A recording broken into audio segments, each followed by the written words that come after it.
Hello, and a warm welcome to Thriving in the Age of Disruption. Today we have Dr. Ramesh with Miss May Sim, who is Asia's premier psychological astrologer and founder of her own unique business, Selfstrology Academy, which is a psychological astrology academy training hundreds of astrologers around the world. If you're interested to hear her live, to get the global forecast so that you too can strategize for an erratic 2022 to 2024, do visit the link in this podcast description to www.selfstrology.com to attend her next public webinar coming up this Saturday on May 14.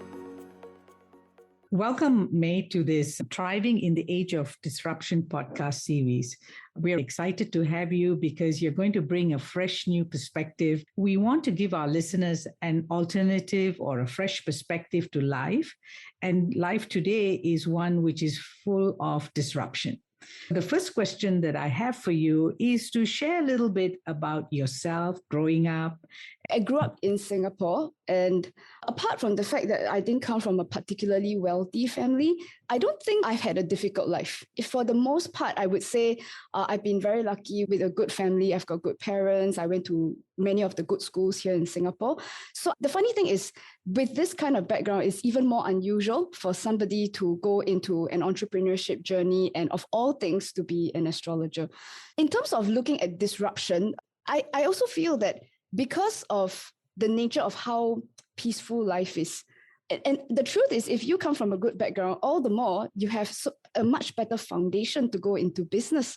Because unlike most people who could be struggling to pay the bills or whichever, I had a lot of support from my family. I did feel very strongly that I did not want to go into the usual career, join a big MNC, join a government. I felt there is a very important impulse to go into a different path. On hindsight, it's been quite important that many people have come up to me to say that this is what they wanted to do as well. I had parents who didn't act like I was a witch or something. They were quite okay with it, apart from the fact that my father told me that if you want to do this, go ahead. But if you don't make any money in a couple of years, maybe think about going back to your full-time job. That was the deal I had with him. They did have some doubts about my ability to make a living from such a strange profession. You're pointing to something interesting that I talked about in my recent book, The Big Jump into Entrepreneurship 2.0. And that is that one of the biggest barrier to entrepreneurship in a country like Singapore, where we are a developed country and life is good and comfortable, and especially for yourself, because you had the privilege of going to good schools, your definition of success and your career path is almost well defined. There is only one track if you want to be that a successful story. So to come out of that track and to explore the less defined pathway called entrepreneurship is actually risky, scary, and more importantly, it's a huge opportunity loss. I love the fact that in your sharing, you talked about how your family was able to embrace that alternative career path that you were looking at.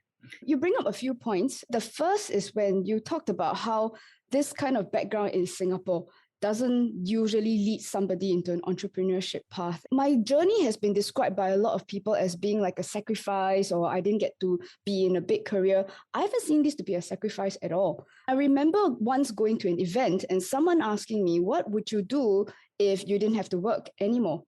And my response was, teach astrology. This is what I would have done. And if I had gone the usual path, had I become a teacher or like a business executive in an MNC, I would have been dreaming about the day that financially I could just walk away from all of that and just teach astrology for a living. May, can you give us a quick description of what is astrology? I'm curious, can you see what sort of careers we would have? For the listeners who are not as familiar with astrology, most people think that you would be just that one sign, that you are Gemini or Libra or Scorpio, but the chart is actually a very complicated thing. And one of the things that I teach even at the basic level is this concept of the elements. It's fire, earth, air, and water. Most of the time when we talk about spiritual type careers, things like astrology and meditation and that kind of stuff, you would probably expect to find somebody who was more of a fiery person, somebody who wanted to discover more about the world, to connect with the divine, but also with the water element where it's more associated with emotions and connecting with nature.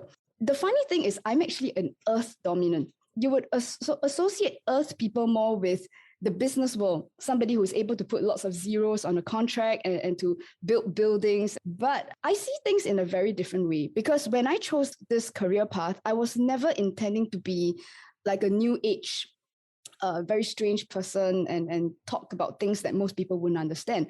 I was quite determined to talk about astrology, build my expertise in it, but also to bring this to people who wouldn't normally be looking at astrology. That means to companies, to schools, to parents, to be able to show them, hey, look, this is something you can use.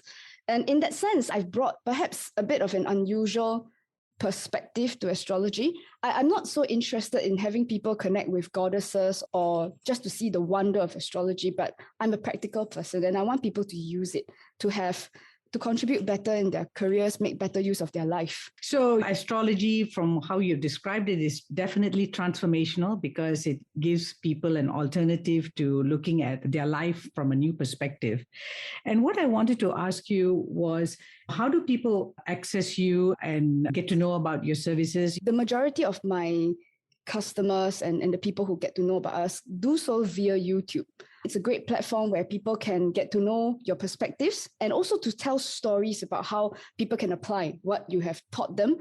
Also, a great way to make things fun. Sometimes these topics can get really serious and people just want to have a laugh every now and then. I've been building an app for the last 2.5 years, really. And the app should be ready sometime this year. What we are really aiming for is that it's a platform where people can get to use this model that I've created.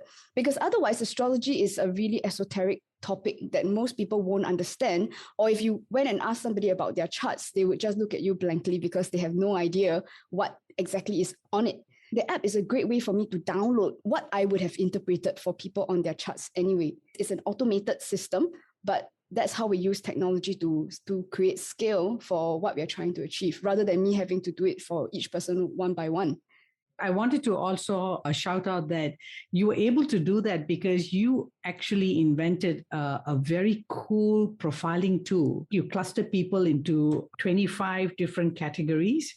What about these 25 profiles? Is there something that you can give as a short introduction to us? Primarily, the easiest way to understand this PA profile is short for psychological astrology. It's like a profiling system. Most people are familiar with MBTI or DISC. So instead of 4 profiles or 16 profiles, we've got 25 of these.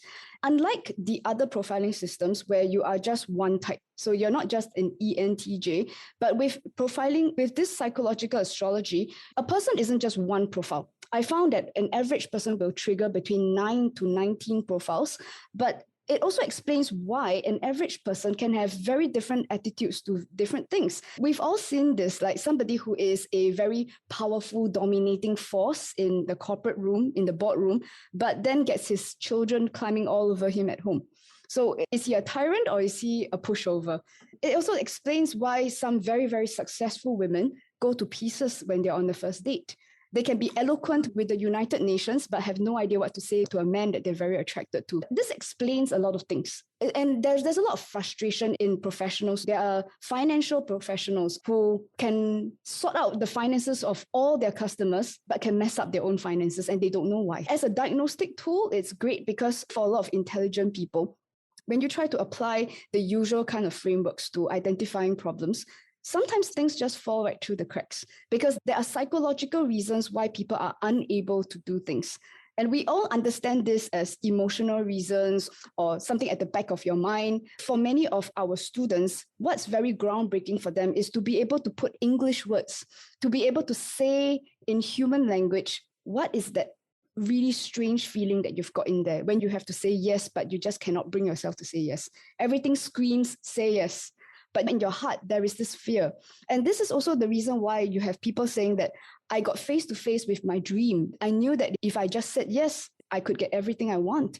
But it's that moment where you just cannot. It's a fear of your own greatness sometimes too. It's that feeling. Yeah. And people get to unlock that because we can't see it and we are constrained by the environment that we live in, which tells us we are this type.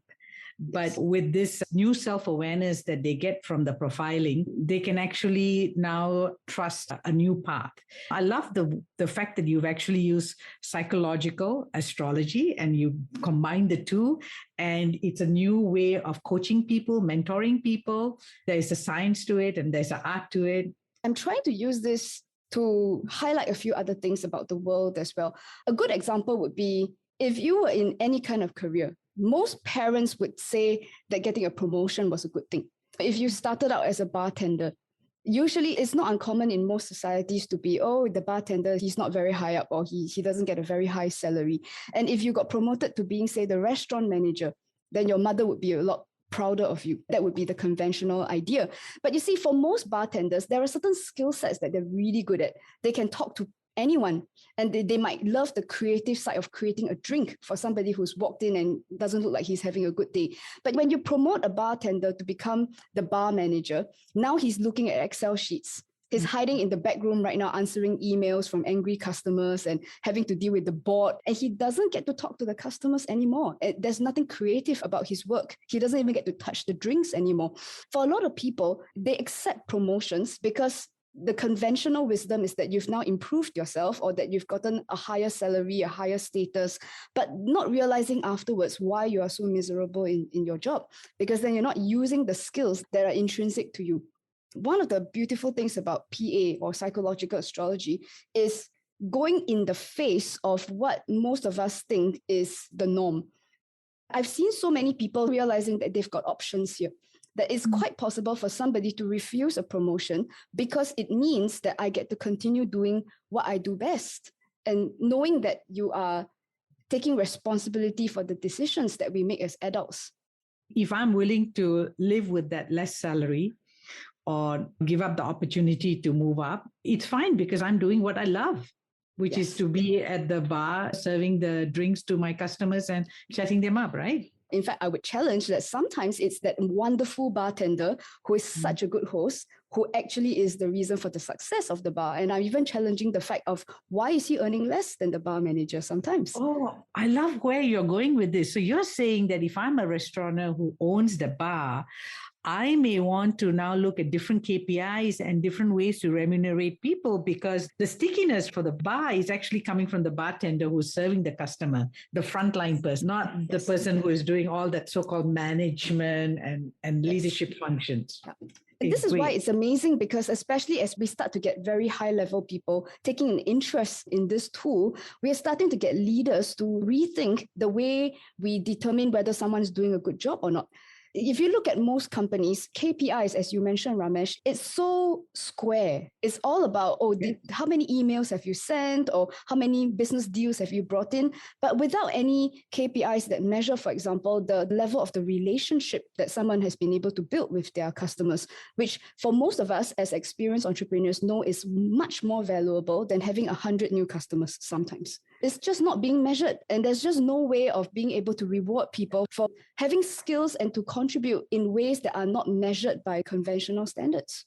I totally agree with you. In our own consulting practice, we actually encourage the companies that we work with to look at sustainable success indices. They are not KPIs because KPIs practically kill the company and the individual's initiative and creativity.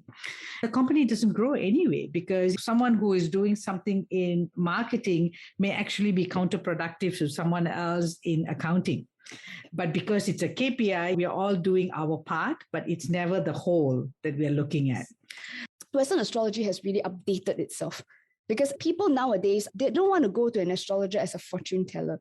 They don't want to sit there and go, okay, tell me what my 2022 is going to be like, or am I going to get a promotion? People still ask these questions to some extent, but more and more, they're looking at ways to have more control over their lives. Even if you don't get a promotion, for example, you don't get a contract, rather than just saying, well, here's just the way it is. You are just unlucky, or it's just not in your stars. The average person now isn't going to accept an answer like that. They want to know why. It's fine if I don't get the contract, but the thing is, I've noticed that I haven't been getting contracts for the last 2 years, and I want to know why.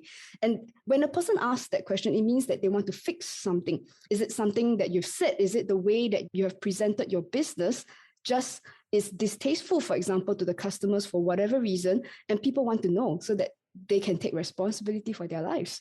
That's where Western astrology has set itself apart from some modalities. Most modalities are going in that direction of self-empowerment. But I think Western astrology is one of the first. Interesting. I love what you've just said, because not only can it give us a new perspective to life and our current circumstances, it also can help us to maybe live out the life that we really seek. Because all of us are looking for something. And by asking the questions and looking at it from what is it that I need to live and be who I am versus where I was born or what I've inherited or the circumstances that I currently am, it would allow people to now be able to live their lives to the fullest. Is there anything that people should keep in mind when they come for an astrological reading? Sometimes people can be impacted or influenced by actually negative information, especially if they had gone to an astrologer who's doing the fortune telling modality, right? How can people deal with that? When I first started as an astrologer, there was a high level of eagerness to tell the customer as much as I could. Over the years, some of the rules that I've developed in consultation is that I never actually tell people about events that are beyond, say, a reasonable time period of 18 months. And there is a reason why I've come up with 18 months, because let's put it this way, Ramesh, if I were to tell you about something that would happen, say, 5 years from now, the truth is there's a very good chance that you have no idea what I'm talking about. And there's a very good chance that it's not like I'm describing a project that you can do something about right now. Because if we did it the other way, and if I said, okay, well, 5 years ago, if I told you that COVID was going to happen and that you would have to do all these things for your business, you would have no idea. And it would have given you sleepless nights, because then you'd be worried about your team and how everyone's going to cope. And it wasn't as if you could do anything about COVID anyway. My experience tells me that most people plan just about 18 months in advance. Even as a business owner, even as a member of your family, people are really afraid of this idea of the self-fulfilling prophecy. But experience has told me, if you stick within a period of about 18 months, the things that I tell people don't surprise them at all. If I were to tell them, for example, even if it's bad news, even if it's, oh, I have a feeling you're not going to have your job in March, for example, I've never actually had somebody go, oh, really? Why would that happen? It never surprises them, because sometimes they would tell me things like, oh, yes, I haven't been performing at work. Or it could be that my company's already started talking about closing down. So it's the same thing with business owners as well. If I were to tell them that it's quite likely that you might give up one of your products, for example, and it never surprises the business owner, because they might say things like, well, the market's changed and I've been thinking too about giving up this product. What it does do then, it's giving people a sense of where that timeline is so that they can make practical preparations. Telling people about things that's going to happen way beyond. Imagine telling a 19-year-old that you're going to get cancer when you're 62. That's the best way to give somebody sleepless nights for the next 40 years about something you have no control over. The best thing about a timeline of about 18 months means that people can see in very practical terms, if we know that, say, a business has to move from one country to another in a period of, say, 13 months' time, then any self-respecting business owner, they'll start making plans. They'll start going out, I need to do some research. Maybe I need to get in touch with a lawyer. Maybe I need to have a chat with my team, because then is it true that you might have plans to move your business to another country? It's time to start that conversation now than to drop a bomb on your people after. It puts people in an action-oriented mindset rather than sitting around just fretting about situations. In terms of a self-fulfilling prophecy, I haven't actually seen it genuinely happen yet. Because, like I said, first of all, the things don't surprise people. I also make a habit of looking backwards instead. So if I were to look, say, 2 years ago, if I can do a calculation for what's going to happen in 18 months, I can do a calculation for what happened 18 months ago. And then there would be no argument for a self-fulfilling prophecy, because then if I don't know my client and I don't know the circumstances of their life, there is no way that I would be able to tell the story of what happened to you 18 months ago. If that is exactly the way it is, then it gives that credibility for how people can plan for what's coming up. The nature of the divination of astrology is that people think it's some kind of magic. How do you know that this thing is going to happen at this time? You see, the way predictions work in astrology is that It's about how the planets of a specific time interact with your birth chart. If you look at 1 million people in the world, we all have the same planets in the sky. It is not a different story for each person. The only thing that's different is who we are. And that's why for some people, COVID was an opportunity to try something that they've not tried before. For some people, COVID was the nail in the coffin for a job that was already hanging at the edges. There are people who are struggling with things like family problems, relationship problems. And I've spoken with a lot of these people. And in fact, many of these people have said that, well, it wasn't like the problems didn't exist before COVID. It was perhaps COVID had brought the issues up. I like to think of events happening in our lives, whether they're as big as COVID or they're just an argument that we have with somebody, that it surfaces where people have not been in integrity in their lives. Astrology gives people the vocabulary to identify issues for what they are so that intelligent people can address them and move on. Even the opportunities that come up, it's not like people jump into a business because they just felt like it yesterday. Most people who go on and do wonderful things have thought about it for a very long time. Sometimes it takes an event or some kind of a catalyst to have people take action. And one of the best examples I can share is this wonderful woman who was in one of my programs. She was a microbiologist at a local hospital here in Singapore. And when she came in, when she introduced herself, she was so cute. And she said, I'm a microbiologist, I deal with germs, and I work in a country that has no germs. She said, Singapore is a really, really clean country with some of the best hospitals here. And I sometimes feel that I'm not doing what I can do for the world. I've asked her, look, I'm not a microbiologist, and where would you go so that you could contribute best? She said, well, lots of third world countries don't have clean water. People don't even drink water. And I've asked her, what's stopping you from going there? Looking at her charts, she found a lot of her skill sets, including a risk-taking element. It didn't scare her to go to countries where they don't have proper toilets. In fact, she wanted to go there. She said, that's why I'm there. I want to create proper toilets for people. 3 days after she completed my program, she sent a WhatsApp message to one of my guys, and she had applied to the United Nations to be on their team for a specific project that she had been eyeing for a very long time that was creating proper water supply. They were going to do some manipulation to the water supply so that people could have toilets and they could drink. Wow. And she did. Well, thank you for spending the time with us to decode astrology and its intersection with psychology. I have been enriched, and I took away 3 key points. And one is that engaging in astrology with you can be action-oriented because you actually use that 18-month time frame before and after. I'm looking at things that I can touch and impact as action. You also talked about giving a vocabulary, and that's an important piece. And the last piece that I got was that it is an access to be who we want to be and who we really are. Those are really 3 powerful takeaways on astrology. I want to now make a segue into the other parts of the conversation today. We are living in a world of profound change. And what it means is that there's disruption in all areas of our lives, whether it's at the workplace or whether it is in our families. One of the things that I've found to be useful has been a couple of mindsets. And the first mindset that I use is the mindset around being entrepreneurial. And the second mindset, of course, is being someone who's like crisis ready, because you are able to take the necessary actions to pivot. And in some ways, if you're an entrepreneur, you are able to blend these two because there is no guaranteed pathway for an entrepreneur. You have to figure it out. What do you think about entrepreneurial mindset? Yeah, I think the entrepreneurial mindset has a few core pillars to it. The first is always creativity. It's the kind of creativity, I don't mean painting or dancing.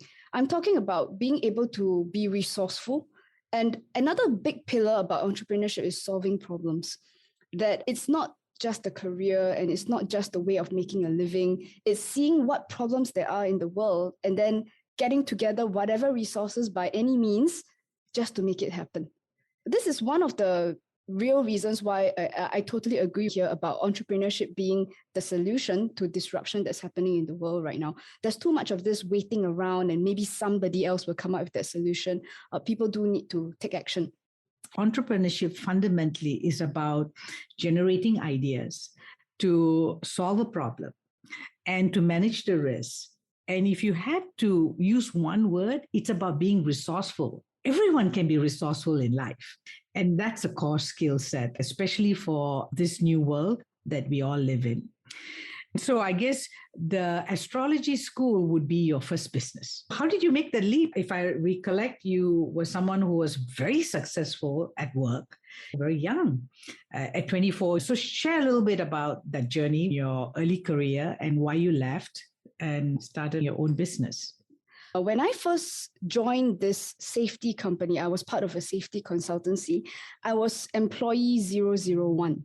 When I joined the company, it was just the boss and I was the first employee. In a sense, I was drawing a salary, but let's just say we built that company together. And I was working for a very young boss at the time and who was very inexperienced. So we took the risks together. I remember at one point in my first year as an employee, we ran out of money. So someone had to pay the rent for our office and I paid the rent. My boss paid me back after, but I don't think you see very many employees doing things like that. At the time when my father found out, he was quite mad at me because he said, well, first of all, they didn't pay your salary and you went and paid the rent too. But you see, it comes right down to entrepreneurship is also about believing in the cause of what we are doing. And I believed in what my company was doing, which was bringing safety. Something that my boss said was that safety only matters when people value life. And if we don't value the lives of all the Bangladeshi and the Indian workers who are on our construction sites, then what's the point of all that song and dance and pretending that we care about safety? That was what got me to stay with the company for as long as I did. We experimented with a lot of things. There was a lot of risk taking. I got a deal with ExxonMobil at the time, and it was unthinkable because we were a two-man company. People wanted to know how it happened. Well, here's the short version. I called the 1-800 number because I was 21. I didn't know anybody in the industry at all. I asked for the number to the safety department, and then I asked for the number to the safety management department, and I just asked for the number of the safety manager. And I got him on the phone and I had no idea what to say to him because then I didn't think that far. I sort of told him that I've got a safety system and I wanted to present it to him. He just gave me access to Jurong Island. So I told my boss, I said, we're going in for a presentation. And he was like, what? And we just went in there and we did the presentation and we came up with a program on the spot. We listened to what they needed and we came up with the program and we had no idea how we were going to run it. But we did. It's like when you get the contract, you think afterwards, how can we make this happen? We had to be resourceful.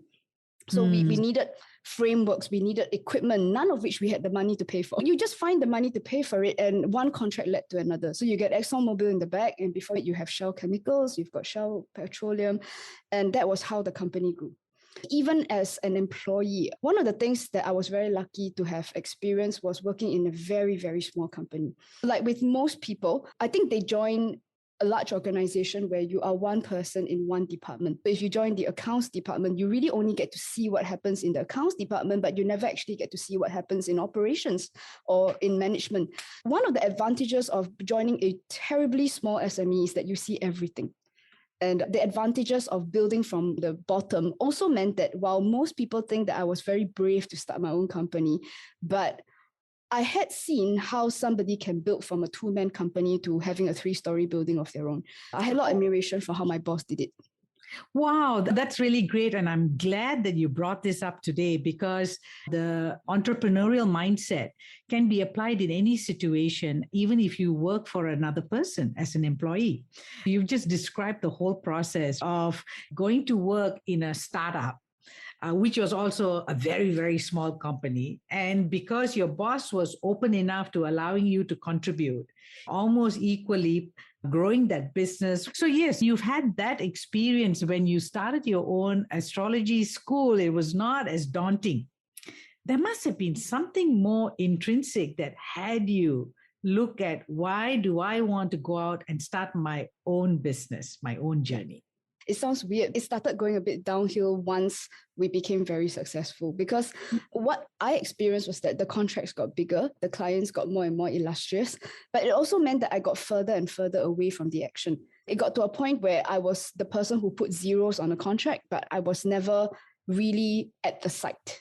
I wasn't involved. When I was just starting out, it was quite fun, and you got to deal with participants. When you get to a certain level in your career, then you deal with the project managers and the board of directors. And I started to see decision making that I didn't like. I started to see people making decisions that affected everyone in the company, that didn't always put the benefit of the people we said we cared about at the forefront. And I decided I didn't want to be part of that. When I started making a very decent salary, one of the things that I wanted to do at the time was to buy property, which is very expensive here in Singapore. I was 24 when I walked into one of those condominium showrooms and I bought myself a unit. It was something I bought with a friend. And I remember collecting my keys and excitedly going to the unit and feeling very proud of myself for having achieved this. I remember sitting down in an empty condominium unit and feeling a bit empty, feeling like, is this it?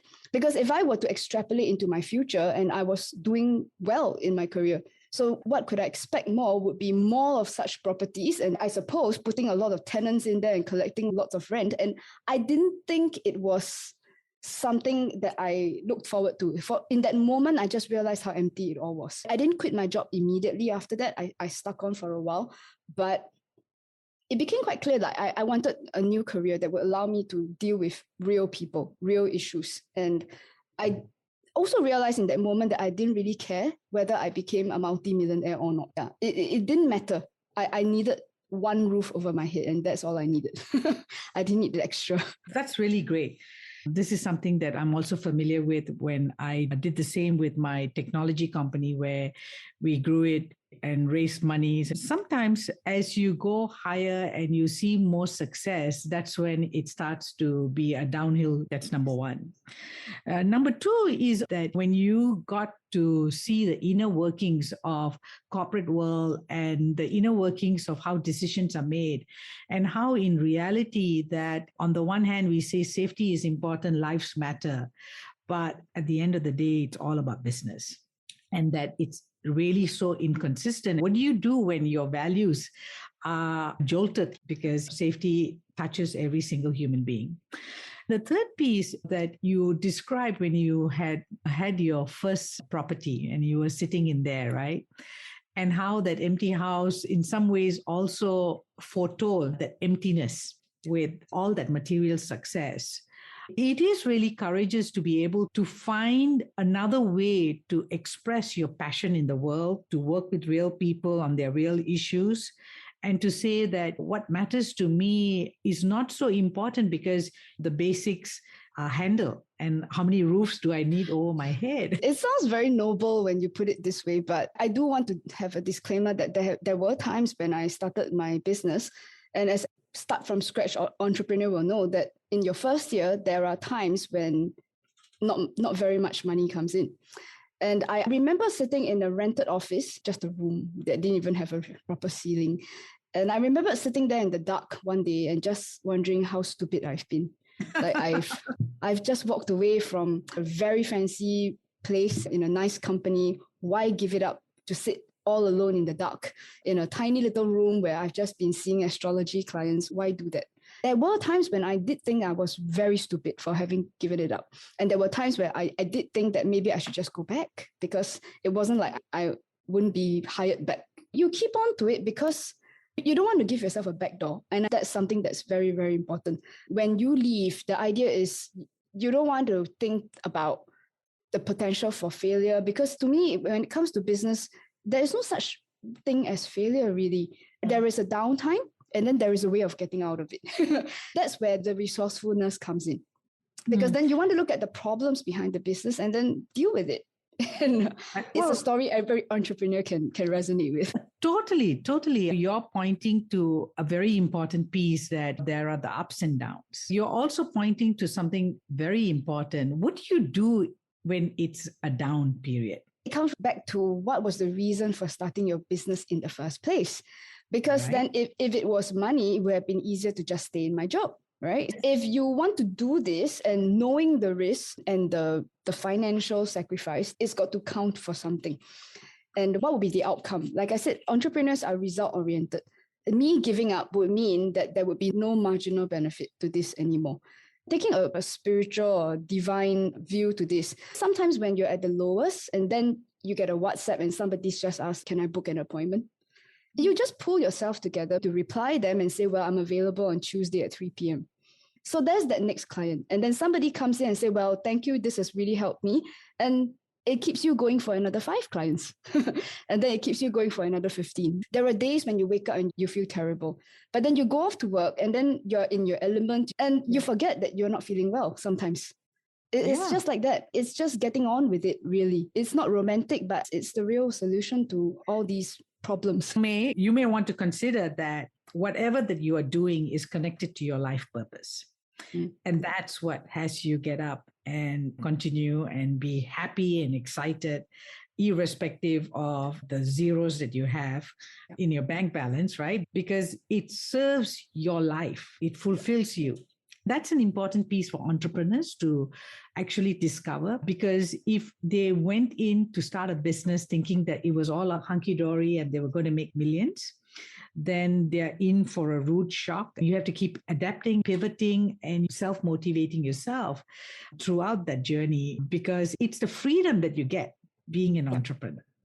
I don't know if you felt the same way, Ramesh, but I remember that when I was in my late 20s, when I'm pretty broke. And I remember at one point, I didn't even have money to top up my EasyLink card. It was that bad. When you're broke, really, and I've been there, it's that feeling of, well, I'm going to make this work. It's that hunger that I just don't have a choice. I'm going to make this work.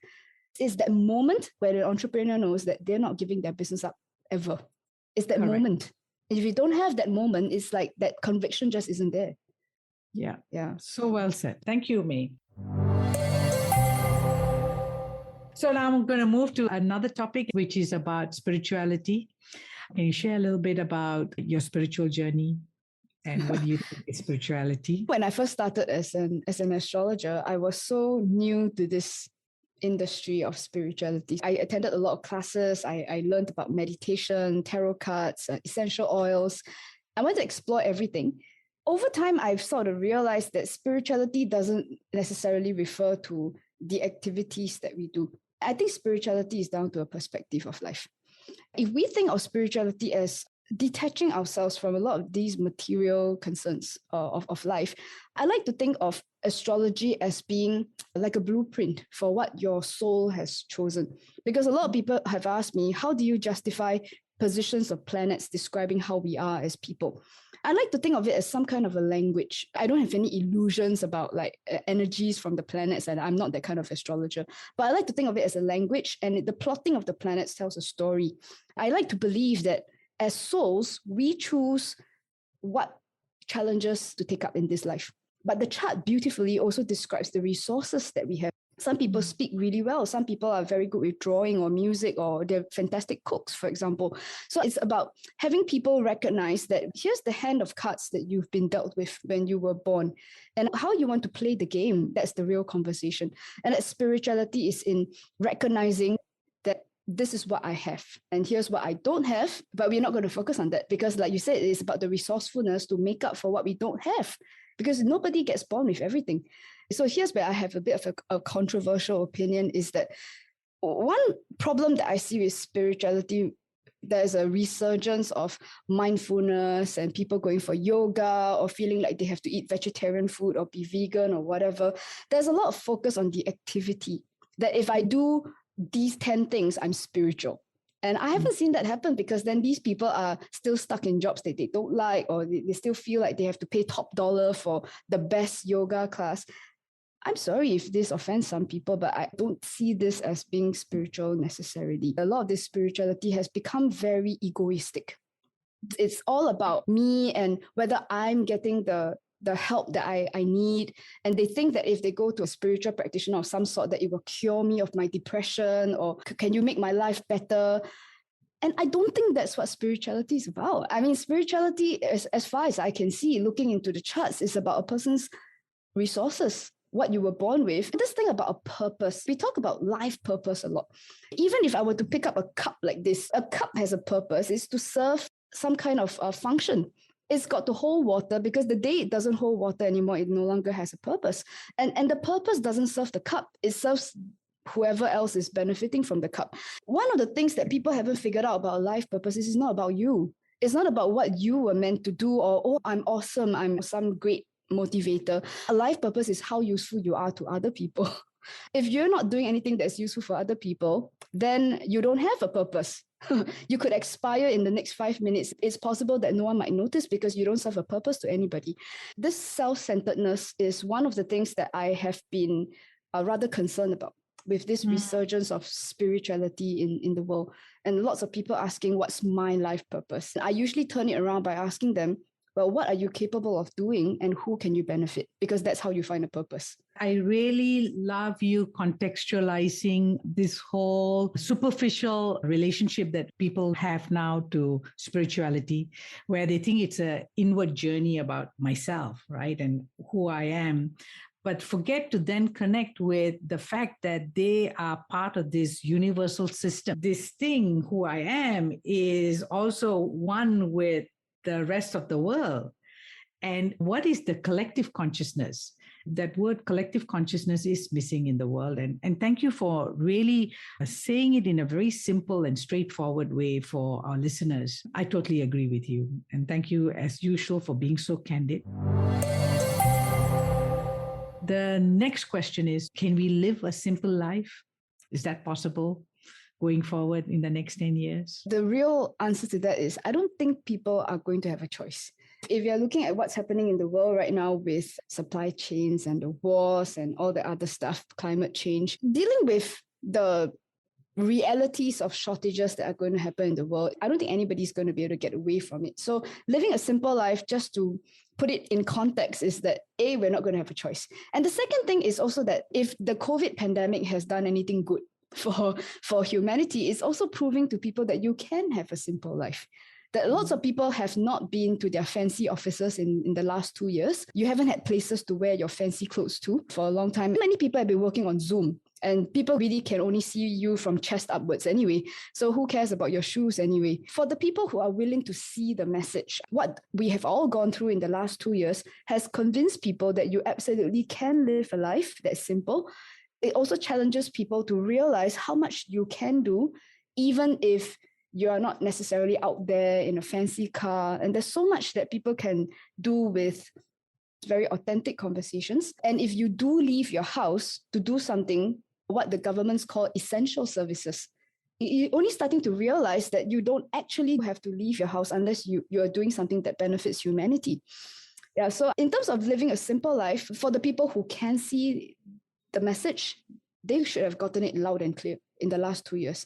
And for the people who are just waiting for, oh, I want to go show off my car or whatever it is, they didn't get the message. And I'm not sure if anything as big as the pandemic is ever going to happen again in their lives. And if they haven't gotten the message, it might be a very difficult next few decades for them, especially if they start to realize that the material life that people have led or taken for granted in the last few decades, couple 100 years, it's just not going to be the same again. Yeah. Wow. Also, living a simple life is, I don't know about you, Ramesh, but I found it to be so liberating that I haven't had to go and think about what to wear, or I can just teach a class and focus on what I'm going to say or what questions people will be asking. I don't really have to worry about, I don't know, whether my office looks high class or not. It's been very liberating for me. And it's a very viable way for people to live their lives in the upcoming years. Yeah, not only that, we can make an impact with all the climate change and consumerism that we complain about, because what do we really need to be happy? What do we really need to be healthy? And what do we really need to be able to contribute and to know that we are fulfilled? And like you said, the writing is on the wall. We are transitioning, whether it is from the astrological perspective or whether it is from the world of COVID and the kind of diseases that will keep coming, or the supply chain interruptions that are going to have us move from being global to very much local. I think it's an important area for people to start exploring, because to live a simple life is also another kind of mindset. It's a mindset where we are willing to say that even if I can afford it and even if I have all this, why can't I live a simple life, right? To be able to set all that aside. When the pandemic was the worst, and I remember running a webinar where I challenged my audience to keep a journal or just to take note of what are the items that you actually use and touch on a daily basis. And there's a very good chance that if you monitored yourself for a week, you might really only use the same 50 items in your house. It's that same thing. It's just the toothbrush, maybe your toothpaste, your favorite mug, maybe your favorite coffee, but you have all that stuff that's in your house you've forgotten about. It's in a drawer somewhere. You've got closets, you've got basements, you've got attics filled with stuff that you don't even touch and you don't even remember that you own. And if you lost all of that, would that be such a tragedy? You might not even notice. Then you absolutely can live your life on a daily basis with just that 50 items that is serving a purpose for yourself every day. And you can live without the rest. Don't need it. That's right. Well, listeners, the writing is on the wall. And as much as we have the means and the ability to have all that we want, are we willing, however, to consider living a simple life? Because it is about a mindset. And maybe we should start to consider that because things might not be the same. May, it has been really great having you here for the interview. Thank you once again. Thank you. Thank you, Dr. Ramesh and Ms. May Sim. If you want to hear more from Ms. Sim, her upcoming webinar on Saturday, May 14th, is the ideal opportunity for you to get the global forecast for 2022 to 2024. Do visit www.selfstrology.com to register for The Second Wave, Raise the Siren webinar, which covers the following topics: Putin against the world. Is it World War III? The other power struggle, global finance and the energy crisis, digital tech developments, food supply, and the post-pandemic job market. Next up, we have the CEO of Speed Cargo, Dr. Krishna Kumar Nallar. Speed Cargo brings innovative AI, that's artificial intelligence, and robotics solutions to the logistics industry. We loved having you join us today. Thank you, and be sure to catch Dr. Krishna in his journey of career and personal growth in our next podcast episode with Dr. Ramesh.